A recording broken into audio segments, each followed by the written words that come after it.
Հայաստանաբնակներից շատերի համար բարձրագույն կրթությունը շարունակում է մնալ երազանք ոչ միայն գիտելիքի ձեռքբերման, այլև ֆինանսական հնարավորությունների հասանելիության տեսանկյունից։ Վարձավճարների բարձր լինելու պատճառով տարիներ շարունակ բազմաթիվ ընտանիքներ չեն կարողացել վճարել ուսումնառության համար պահանջվող գումարը, իսկ որոշ բուհեր էլ հիմնականում գոյատևել են հենց ուսանողների վճարած վարձավճարների հաշվին։ Կառավարությունից օրեր առաջ հայտարարեցին, որ ֆինանսական դժվարությունների պատճառով որևէ ուսանող չպետք է զրկվի բարձրագույն կրթություն ստանալու հնարավորությունից եւ որ պետության աջակցությունն էլ պետք է պայմանավորվի ուսանողների առաջադիմությամբ։ Մեր նպատակն է հնարավորինս աջակցել ուսանողին միաժամանակ խրախուսելով ու մոտիվացնելով նրան լավ սովորել, լավ մասնագետ դառնալ, ապահովելով սեփական ապագան եւ բարեկեցությունը միաժամանակ կարեւորելով նրա մասնագիտական մրցունակությունը։ Մասնագետների գնահատման պրակտիկան վկայում է, որ դասախոսները կամ ակադեմիկոսները հիմնականում եղել են սոցիալական լայն հնարավորություններ չունեցող ընտանիքների ներկայացուցիչներ, ովքեր անվճար կրթություն են ստացել խորհրդային տարիներին։ Ըստ էության մենք կորցրել ենք դա, որովհետեւ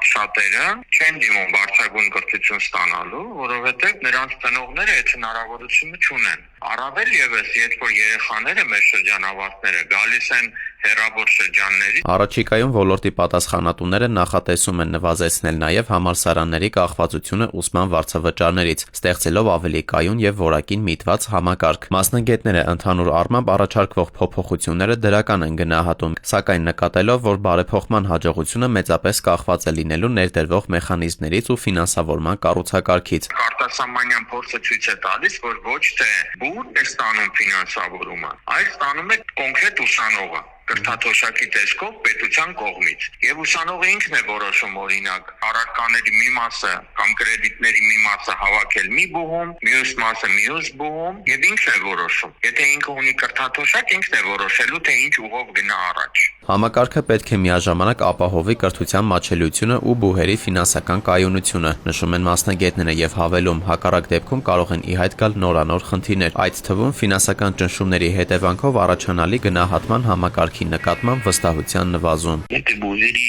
ֆինանսավորումը կրճատվում է եւ հավելապարտականությունը դրվում բուհերի վրա, որպեսզի ոչ մի ուսանողի բարձր պատճառ դուրս չթողնեն, դա ինքնին